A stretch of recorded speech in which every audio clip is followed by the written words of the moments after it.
১৯৬৭ সালের পর দীর্ঘ ৫৯ বছরে এবারই প্রথম পবিত্র আল আকসা মসজিদে ঈদুল ফিতরের নামাজ আদায় করতে পারেননি ফিলিস্তিনিরা। ইরানের সঙ্গে চলমান যুদ্ধ পরিস্থিতি ও নিরাপত্তার অজুহাত দেখিয়ে ইসরায়েলি কর্তৃপক্ষ টানা প্রায় ৩ সপ্তাহ ধরে মসজিদটি অবরুদ্ধ করে রেখেছে। এমনকি ঈদের দিন সকালে মসজিদের বাইরে ও জেরুজালেমের পুরনো শহরের দরজার কাছে যেসব ফিলিস্তিনি মুসল্লি জড়ো হয়ে নামাজ আদায়ের চেষ্টা করছিলেন তাদের ওপরও হামলা চালিয়েছে ইসরায়েলি বাহিনী। আন্তর্জাতিক সংবাদ মাধ্যমগুলোর প্রতিবেদন অনুযায়ী অবরুদ্ধ পূর্ব জেরুজালেমের পবিত্র স্থানটিতে ঈদের দিনটিতেও ছিল থমথমে পরিবেশ। চিরচেনা উৎসব মুখর পুরনো জেরুজালেম শহরকে অনেকটা ভুতুরে নগরীর মতো দেখাচ্ছিল। ইসরায়েলি পুলিশ ও সীমান্তরক্ষীদের বিপুল উপস্থিতির কারণে সাধারণ ফিলিস্তিনিরা আল আকসা প্রাঙ্গণে প্রবেশ করতেই পারেননি। কেবল জর্ডান সমর্থিত ইসলামী ওয়াকফ বিভাগের গুটি কয়েক কর্মীকে ভেতরে প্রবেশের অনুমতি দেওয়া হয়।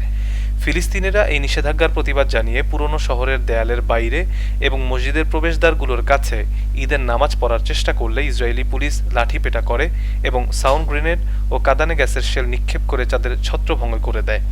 ভাইরাল হওয়া ভিডিওগুলোতে মুসল্লিদের উপর সেই হামলার দৃশ্য উঠে এসেছে। ইসরায়েলের এই পদক্ষেপের তীব্র নিন্দা জানিয়েছে আন্তর্জাতিক সম্প্রদায়। ফিলিস্তিনের স্থানীয় ইসলামী নেতারা অবরুদ্ধ অবস্থার প্রতিবাদ স্বরূপ মসজিদের বাইরেই ঈদের নামাজ আদায়ের জন্য ফতোয়া জারি করেছিলেন।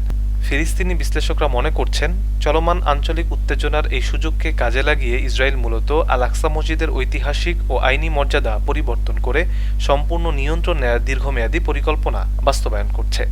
তুরস্কের প্রেসিডেন্ট রিসেপ তাইয়েপ এরদোয়ান সহ মুসলিম বিশ্বের অনেক নেতাই এই ঘটনার কড়া সমালোচনা করেছেন এবং পবিত্র স্থানে ফিলিস্তিনিদের প্রবেশাধিকার নিশ্চিত করার দাবি জানিয়েছেন।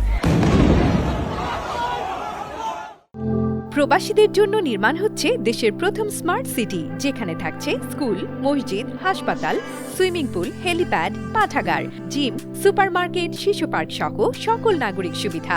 মাত্র ৩০ লাখ টাকা বিনিয়োগে মিলছে আকর্ষণীয় ফ্ল্যাট। প্লাটিনাম ইনভেস্টরদের জন্য ঢাকা বিমানবন্দরে ভিআইপি প্রোটোকল সুবিধা। বিস্তারিত জানতে যোগাযোগ করুন স্ক্রিনে দেয়া হোয়াটসঅ্যাপ অথবা ইমো নাম্বারে।